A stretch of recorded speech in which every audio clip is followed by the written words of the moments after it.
Christie Tate.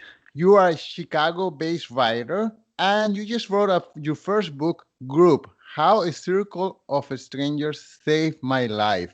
And I think this is a relevant topic today because we are suffering, we are going through an epidemic of loneliness. We are amidst the coronavirus. People are forced to stay home and not to socialize, and it's eating us away so much that there is a higher level of suicide going on.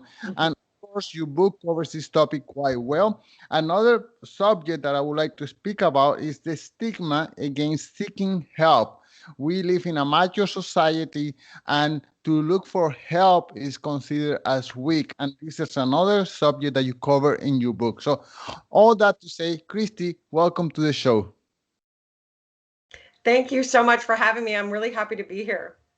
So, Christy, can we start with your background?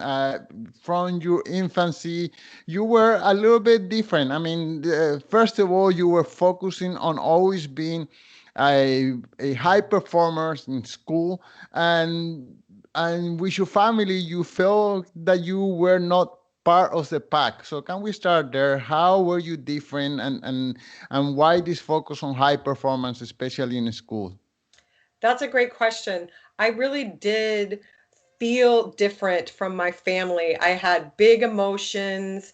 I didn't have interests that overlapped with the people in my family. My family members, they loved sports, they loved football. This was in Texas, and I just didn't like that stuff. I liked ballet, I liked sad movies, and I also felt like there was a deeper level to that too. I felt like my body, very early on, I felt like my body wasn't right. It was too big. I had appetites that I couldn't control, and it looked like everyone else in my family had a harmonious relationship with food and their body, and I just felt just left of center the whole, growing up.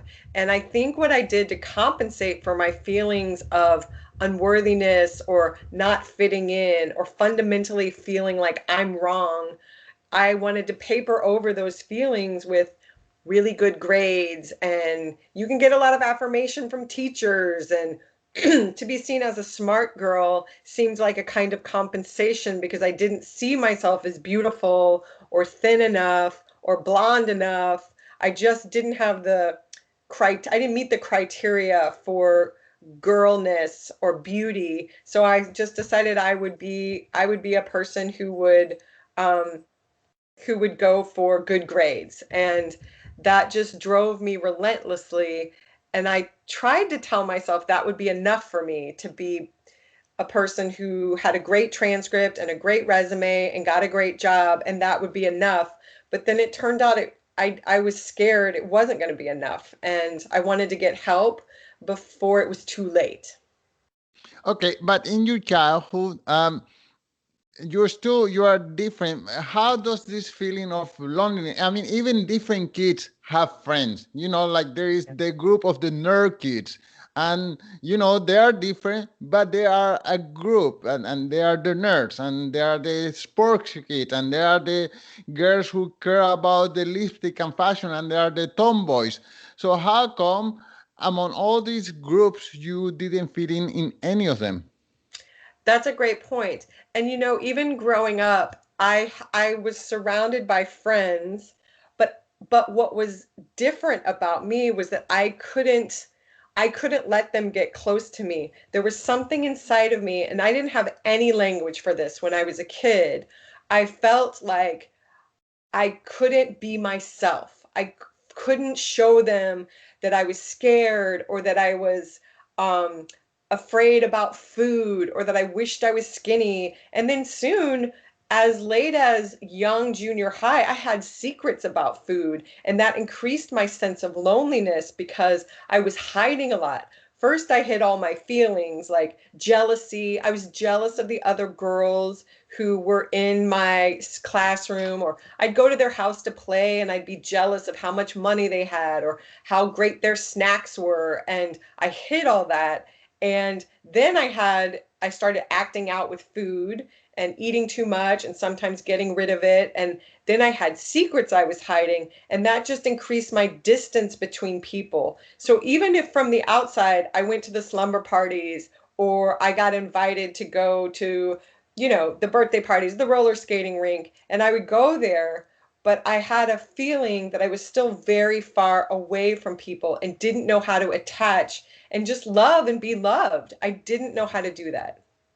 I'm going to tell you a little something about my background. I'm from Latin America, and there, I mean, we are a little bit poor society in comparison to North America. And one of the symbols of wealth is a fat kid. So my parents used to overfeed me. They used to force me to eat all this and that, and they used to brag with their friends of how fat I was. Look at him, he's fat, he's well fed. I mean, as a matter of pride, but I grew up to be an obese kid, and Mm. only later on in life, through exercises and physical activity, I was able to lose my. I was round. So yeah, so all that to say, what were your secrets about food? Sure. First, I had secrets as early as 8 years old. I remember it felt like a secret that I hated my body. I felt like I wasn't supposed to let people know. And I don't know who gave me that idea. I just thought, ooh, I feel disgust and I'm not going to tell anybody. And along with that, I had the secret of like, I took ballet, which is a very intense, you're not wearing very many clothes and you're scrutinized for your body, and what ballet wants to see is very, very thin. And I loved ballet, and I was probably a decent dancer, but I didn't have the right body because it was round and fleshy. And I was never obese. Like, that's the other thing. I was overweight. I was chubby, but I was not obese. But in my mind, I felt like I believed that I was hundreds of pounds overweight, even though I was wearing like one size above my age. And so I had those secrets of jealousy. I was so jealous of the girls whose legs in ballet, the top of their thighs didn't touch because they were so skinny. And the girls who, they didn't develop as soon because they were so thin. And then I started dieting, and I grew up Catholic, and I would say the rosary, and I would pray for myself to be skinny. And that felt like a sin in a way, vanity. When you pray the rosary, you're supposed to pray for people who have no homes or are suffering in war. And I'm like praying to be skinny. Meanwhile, I eat Oreos all day long. So that just felt like something's off here. And then in seventh grade, I started making myself throw up after I ate. And then I knew that was supposed to be a secret, obviously. And I did that until I was 19. And that's a long time that's a really violent thing to do on a regular basis, and then keep the secret on top of it. So I ended up in adulthood, looking like intellectually and developmentally, like physically, I looked like a young adult, but I was really arrested in my development because I was so bogged down with an eating disorder and just secrecy, and certainly just all of the loneliness, just hours in my room listening to records, wishing I was someone else. And it never occurred to me to say that to anybody, my teachers, my parents. I didn't think I didn't think I was supposed to feel that way. Therefore, I couldn't tell anyone how I felt. Okay, so then you go through life getting good grades, and I guess you graduate in what? Right. So in college, I studied literature, and I did really, really well, but I didn't know what to do with myself. Like, what do you do now? And I went to graduate school, and I did okay in graduate school. Graduate school was the first time I left the state of Texas, and I went to Chicago, and then I finally ended up in law school. Just, I knew how to get good grades. I was a very good student, so I tried to just stay in school. So I got a master's, then I went to law school, and in law school, that's kind of the end of the road for education because you come out and you have a profession waiting for you. which appealed to me because with an English degree, you could be a teacher or a professor, but it just wasn't clear to me. And I didn't know how to make those decisions. I was really immature. So in law school, I thought, okay, well, I'll do well and I will have a great life and I'll have power and money. I'll be alone, but I will have power and money, and that's not nothing. And I finished my first year and I was first in my class. And I shocked myself. I didn't think I would do that well. And all of a sudden, my professional future is gleaming. Like people would kill to be in my position. And I just wanted to die because I had no one to share it with. And I was totally alone. And I was convinced I was going to die alone as some lawyer who may have a lot of money, but nothing else. And I didn't want that life. Well, there are many people who think power and money is going to buy them love. And you hear this, I don't know, computer coder who spend their life coding so that they can buy a Ferrari because they think that by buying a Ferrari, all of a sudden they're going to have 10 girlfriends. And Yep. it just doesn't work that way. You still need to have a personality to go along with the car. And no, that needs a different set of skills. Yes. Uh, okay, so then you got a job in a law firm and you were thinking of suicide all the time. So how do you solve that problem? You're still here. Yeah, yes. I'm very, very lucky to still be here. A lot of people don't make it through the kind of mental health crisis that I was facing.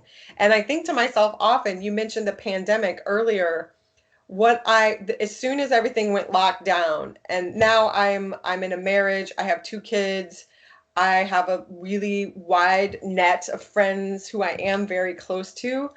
But when I think about if we had gone in lockdown when I was single and struggling with suicidal thoughts, I don't know what I would have done. I don't know what I would have done. I really feel for people who are lonely, and it's hard to fix that in a pandemic. It's a really hard thing. You can't go anywhere, not in Chicago at least. And so what happened was I actually was the most depressed right after I found out I had done so well in law school because I felt the terror of knowing I'd set this up. I planned to go to law school so I could have a career that would keep me too busy to Mm. deal with my personal life, and nobody would notice because I would just like be a fancy lawyer. So what if I don't have a husband or a family or friends? I'm big time. I wanted to be big time. But then when I could see the future and all I saw there was me working and maybe money going into my account, it didn't seem like enough. And a friend of mine recommended her therapist, and she said to me, it's cheap. And I heard that because I was on a law school budget at the time. I had no power and money yet, and she said it was cheap, and she said it was group. And I don't know, I remember just hearing the cheap part, and I saw in her that she was changing. She looked happier, she looked lighter and brighter in her eyes, and so I called her therapist, and that started my journey that's in the book. And I joined a group, and then I joined another, and then I joined another, and Wow. my life changed. And I consider myself extremely lucky and extremely blessed. Okay, so you spoke about the pandemic. If you were that during this time, you wouldn't know what to do. But now that you have been writing and studying this subject, do you have any tips for someone who is suffering from loneliness and is still in lockdown? Maybe one or two ideas to deal with Sure. that? I mean, there's a lot of organizations right now that are really focused on mental health, and a lot of doctors, because they're busy, psychologists and therapists are really busy right now. They're starting to create groups because they can have more patients. If you have a group for an hour, you can see six patients instead of one-on-one. You can only see one patient. And so I would encourage people to reach out to find, if it's serious mental health, find out. what your resources are from your insurance. You can start right now. We're doing telehealth. My group meets twice a week over Zoom. It's not the same, but I still get my therapy and I get my connection. And if you're not ready for therapy and that's just maybe too hardcore, I would say even if you joined a book group or that's not about mental health, anything that I believe for me, if I were, the 27-year-old Christie and there was a lockdown, anything I could do to connect with people, local bookstores, and now because everything's on Zoom, you could join a book club in San Francisco. And if you're thinking to yourself, well, I don't have any friends. What's wonderful is a lot of bookstores. I know there's a bookstore in Chicago called Women and Children First. Many, many, many bookstores have book clubs and they meet once a month on Zoom. You read the book or you don't read the book, but you Zoom in and you belong there because you zoomed in and you've opted into the organization. And what I know is even if you don't have a doctor and group mates that all pay the doctor to get well at the same time in group therapy, if there's some kind of connection, I felt that as every connection I've had has helped me get better. And if loneliness is at the root of the problem, then putting yourself in a situation with other people is part of the solution. Wow. I'm just going to add one more resource. I belong to a club called Toastmasters International, which is a public speaking club. And I mean, of course, the end goal is to become better speaker, but the journey is very long and there is all kind of interaction from people sharing 1 minute speeches to 7 minutes, and there is a lot of feedback on those groups, and they are all low pressure, and people can just participate in one of those meetings for free. That is a brilliant idea. That is so brilliant. I feel like I may do that. Another resource that's also free is I'm a member of a 12-step program, and there's hundreds and thousands of meetings all across the world for all kinds of issues. So it's not just for AA, which people know about because that's about alcohol, but if you're struggling with food or debt or gambling or drugs, or if you love someone who's struggling with those things, there's a really wonderful fellowship called Al-Anon, and it's for friends and families of alcoholics. Some people come for drug addicts. It's free. There's people there. There's a phone list, and they have some good ideas for how to live, and it's an hour of being with other people that is free. Like you said, they ask for a suggested donation, but if you're not financially able to do that, then there's nobody's going to check your wallet. So Right. there are ways to reach out. As painful as it is to reach out when you're hurting, some of those gestures could save your life. Wow. Okay, so you mentioned that you were speaking to your friend, and your friend just say, just why don't you check my therapist? I this conversation wouldn't be happening if two guys were talking to each other. A guy wouldn't say, "Oh, I'm seeing this therapy." That would be like a big time secret. And so, what would you say to people who about the stigma of seeing a therapy? I mean, you were open to it, and your friend was just open to share that information, and you didn't hesitate twice. Well, you hesitated against the idea of being in a group, but not against the idea of seeing a therapy. So, Yeah. can you tell us how we can get rid of this stigma? I think that's such a good question. And there's a doctor out of Stanford. She's a psychiatrist. Her name is Nina Vassen, Dr. Nina Vassen. And she says that the biggest obstacles to mental health, she says that there are three big obstacles to mental health treatment, to people getting help. And they're stigma, stigma, and stigma. It's huge. You're so right. And to the extent that my book and my own openness helps break down the stigma. I hope that's the case. I hope my book is used that way. And I think you're right.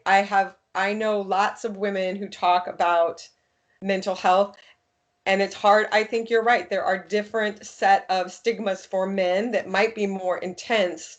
And I know for me is because I'm open about it and I'm a woman, I do have men who talk to me about mental health.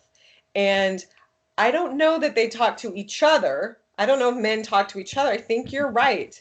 And I think that maybe when, men who do engage in mental health, if they're willing to be open about it, then that might spread. And I do note, like, I hear a lot of celebrities starting to talk about their therapists more often. Howard Stern, like famous men. I feel like it's part of the duty. Like we want to know that's if you have a platform and that could help people and you just mentioned that therapy is part of your life. I've heard Conan O'Brien.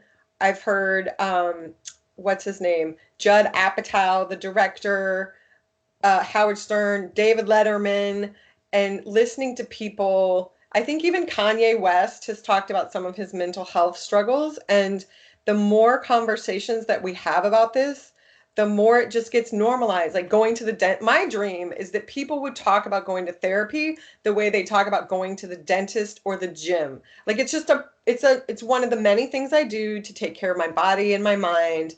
And there's no shame. And that's how we all, if we all approach that, then people don't have to wait till they're in a crisis to get some help. Wow.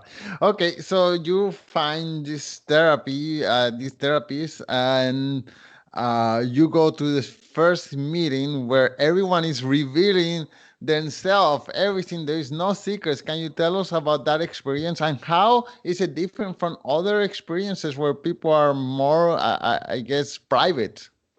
Yeah, that is something that I forget how shocking that is for people to hear that because I've been in this world almost 20 years. So this is my total, I grew up therapeutically in this universe. And when I went to my first meeting, there, I've never been in a group. There's all these people there.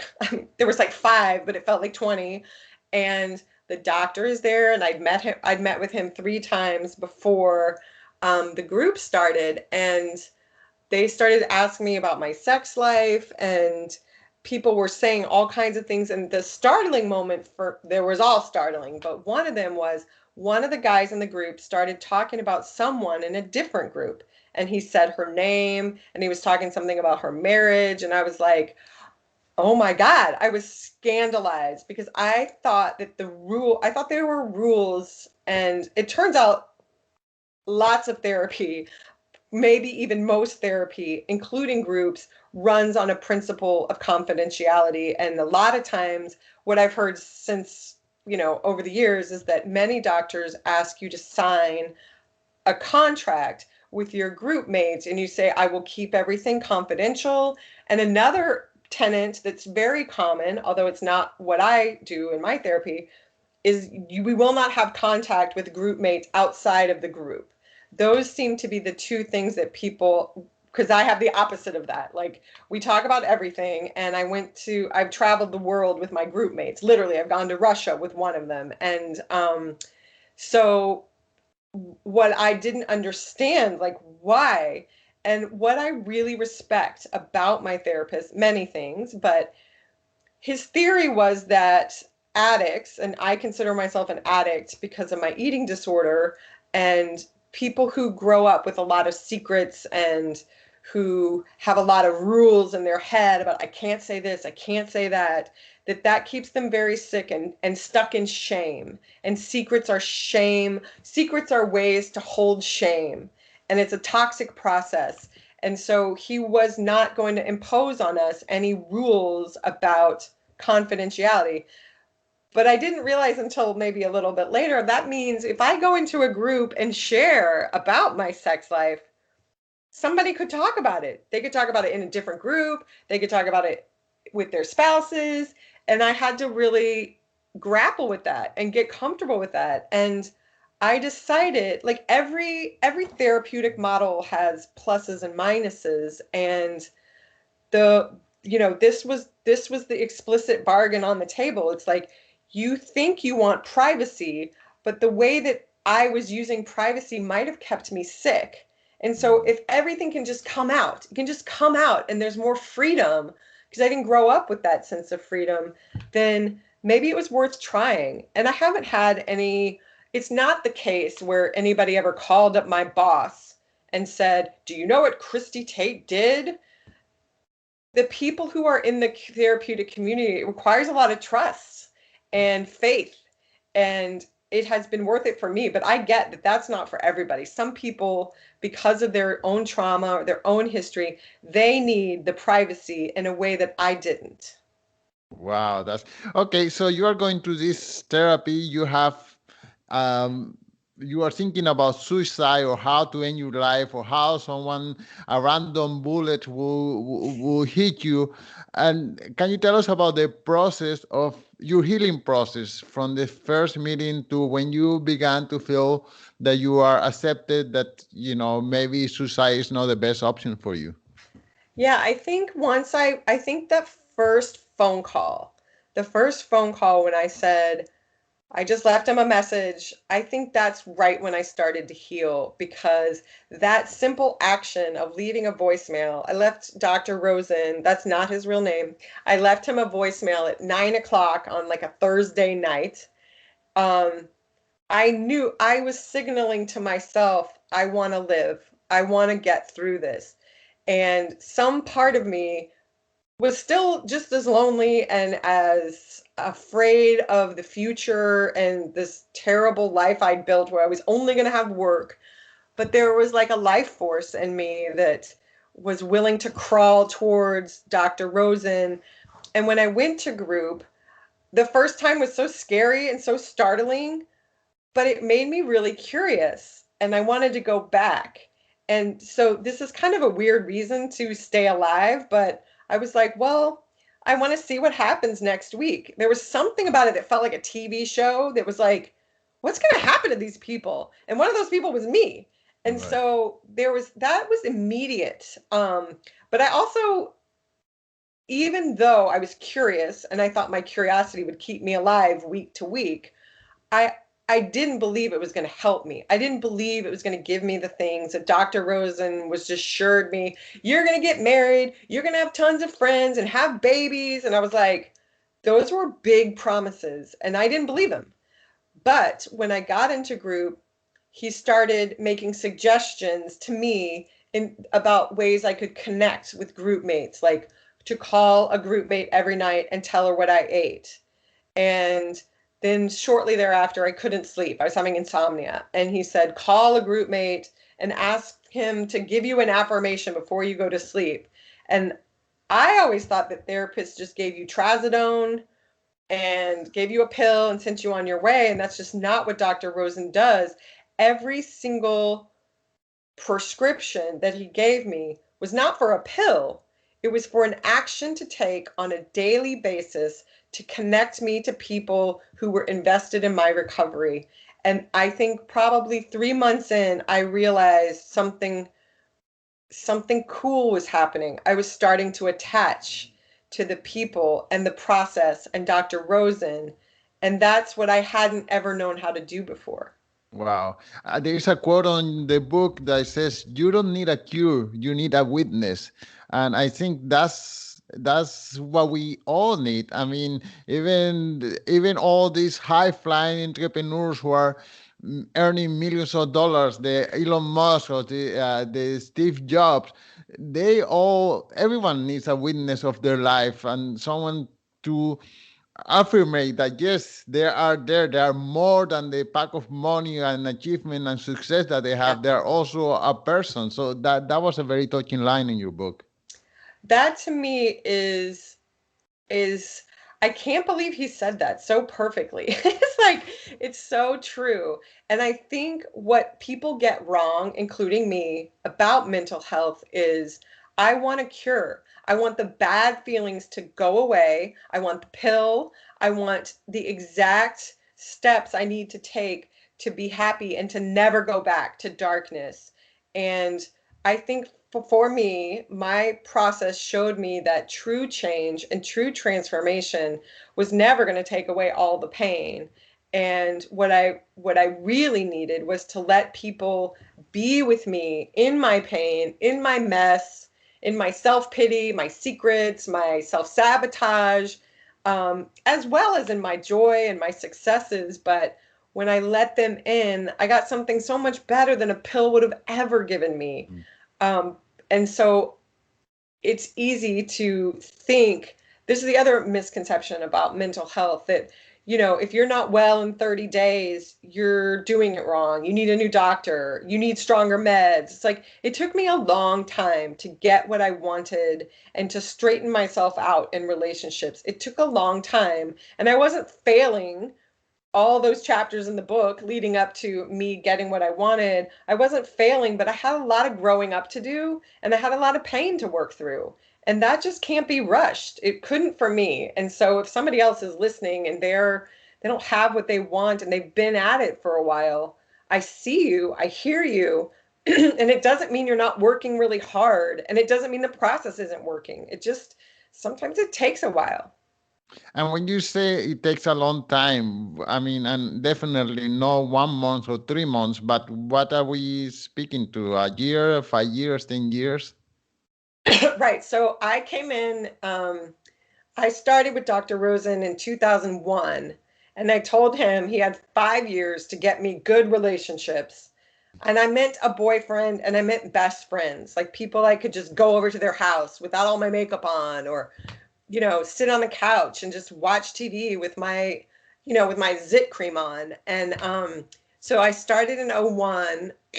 I would say I had close friends within I would say within a year, I was starting to move towards friendship. I moved in with one of my law school classmates who was just a lovely person who had been trying to connect with me, and I just didn't know how to do it till about a year of therapy. So that was about a year to get a friendship. And it took me over 5 years to sort myself out in romance. It took me a lot of trial and error. I had to learn everything. Excuse me, I had to learn it all because I hadn't learned anything as a kid. I was busy dieting and then eating and purging. And getting good grades.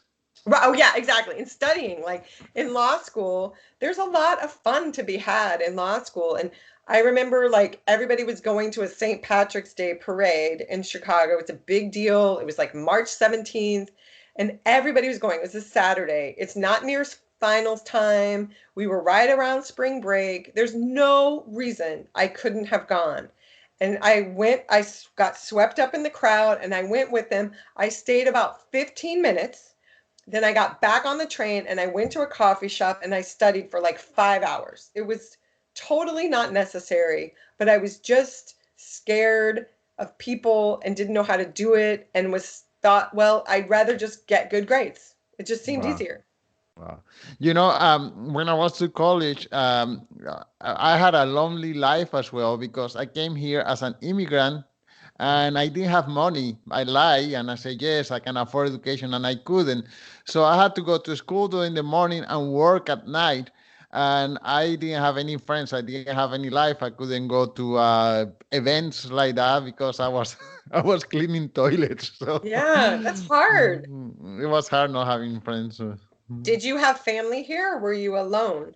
I'm from Colombia. I came to Canada. I wanted to escape poverty and my little world where I live. And so, yes, I came all by myself. And I lie. I lie to immigrations. Yes, I can afford 4 years education, no problem. I borrow money from friends and family to show in my bank account to the Yeah. government that I could afford. But yeah, that's I can relate to you. Being feeling alone. That's Yeah. What a brave thing you did. so. Okay, so thank you. What happened to your law career? I mean, you are not rolling in dough right now on Power. You are a writer. So how did that happen? Which part happen? How did I become a writer? Yes. Oh, that's a great question. I'm definitely not high rolling. I have very little power. I still work full time as a lawyer. I find it really interesting. Like a lot of writers have to have day jobs, right? It so happens my day job, I don't work for a big fancy law firm. I work for a government agency. And it's a good lifestyle. It's not sexy. Nobody cares. It's like really, I mean, nobody cares it's not, it doesn't sound flashy because it's not. And I write early in the mornings. I write on the weekends. I just write when I can. And it was not until it was about 10 years ago that I started to want to write. And I didn't think I was going to write the story of my therapy at all. That was never my vision. I thought I was going to write a novel. I thought I was going to write something maybe for mothers about motherhood. And somewhere along the way, I brought some of my fiction into my group, and they were like, it's terrible. They told me the truth. One guy was like, I don't like anything about this. And I was so mad at him. Um, and he was right and entitled to his opinion. And I asked, but I was still mad at him. And somebody said, why don't you just tell the truth? Like, tell a true story. And I was like, what am I going to write about? I'm not famous. I'm not, I'm not Oprah. Who cares about my story? And I started reading a lot of memoir, and I read Cheryl Strayed's book, Wild, about climbing the Pacific Coast Trail. And all of a sudden I realized, like, oh, I've had a transformative experience like through group therapy. Maybe I'll just write something like that and just see where I was going to just do it as practice. I didn't think it would ever be a book. And my group knows about it, and my doctor, and they were sort of amused. And then we've had a lot of discussions about it, like, is it did I exploit them? I let them read it, and anything that they didn't want me to include, I took it out. I gave them disguises. So it's really been a group project, and I'm the face of it, but they have put their hands and hearts both on my life and on the book. Wow. Okay. So you still have a full-time job, and because I saw your website, you have written many, many, many, many articles. Yeah. So you managed to, and of course, you have a husband and you have kids. So now I take off my hat for you. how, how do you? I mean, and you just say do you write early in the morning? But come on, this is a lot of writing and a lot of headspace. Yeah, it really is. I feel really lucky. I think because this sort of feels like I've been given a second life, that all this feels like such a gift. I have a little bit of a sense of I don't want to waste any time. I love writing. I also need to support my family. My kids need braces. We got to heat the house, so I work, and I never knew if the writing would pay off in any significant way. And I'm certainly pleased that it has, but I also have I'm pretty structured with my days. So I know what time is writing time, what time is parenting time, what time is work time, and it all just kind of works. Um, but you're right, it is a lot of headspace, and I don't know. Sometimes I look at it, I'm like, I don't know how I did that. But I started writing and submitting essays probably like 4 or 5 years ago. And, it just kind of adds up. It's like writing is one of those things you just have to keep at it, and keep writing and submitting. And I get lots of essays I've written that nobody ever wanted, and so they live in my computer. But I really love it. It's really worth it to me to get up early and to get up on the weekends when there's everybody else is still sleeping, and that's my time, because I really need to feed that part of me, because it's an important part of who I am. Well, all I had to say is, Christy, I am so happy you didn't commit suicide. I'm so happy, so happy you found this group. Um, so, what would be for people who are looking for therapy, or for a group, or for a person? What would be some tips to go and find that help? Yeah, that's a great question. So, if you know any people in therapy, you could ask them, do they like their therapist? Like, I interviewed, I mean, I talked to my friend when she was, my friend who got me into group. I asked her a lot of questions about it. And if I hadn't liked Dr. Rosen, I like to think that I would have asked other friends, what do you like about your therapist? Where's their office? How did they take my insurance? Like there's a lot of concerns.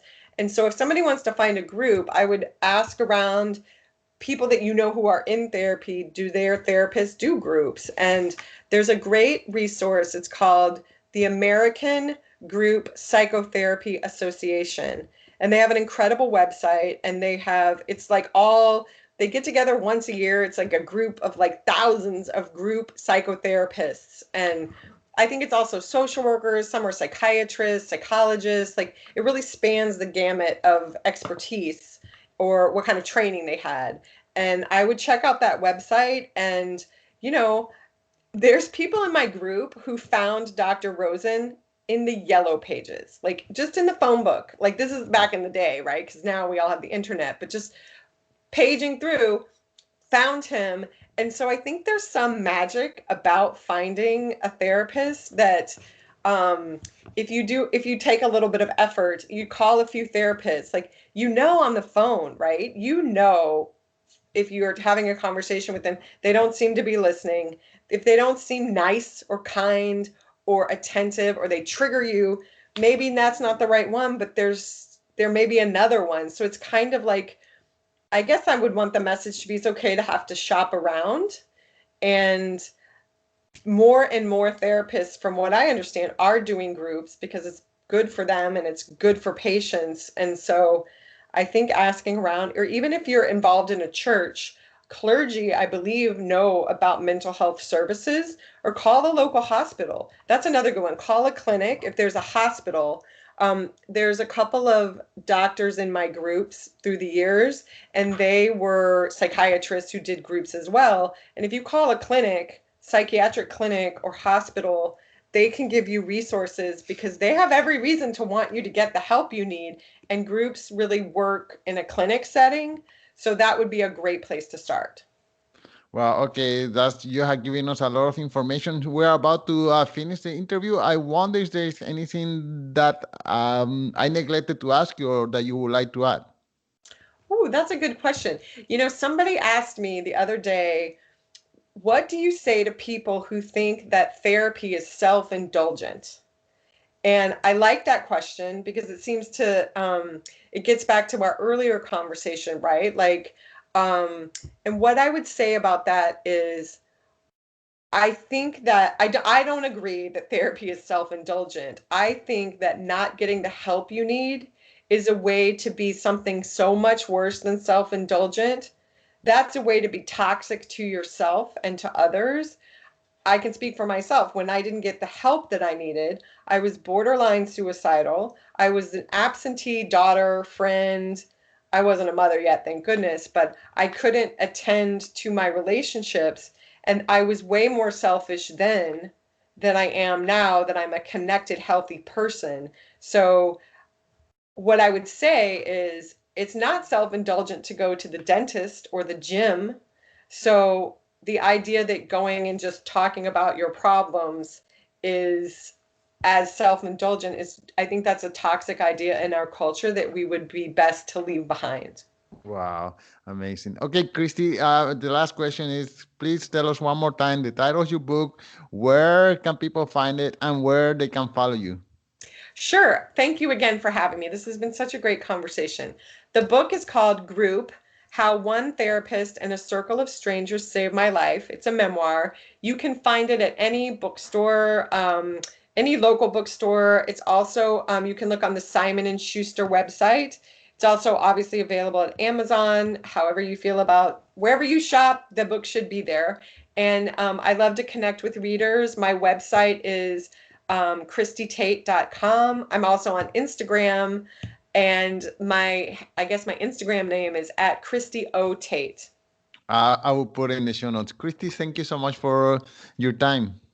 Thank you so much. Thank you for all that you do to have these important conversations. I think they're good for the world, and I'm so grateful that you do this.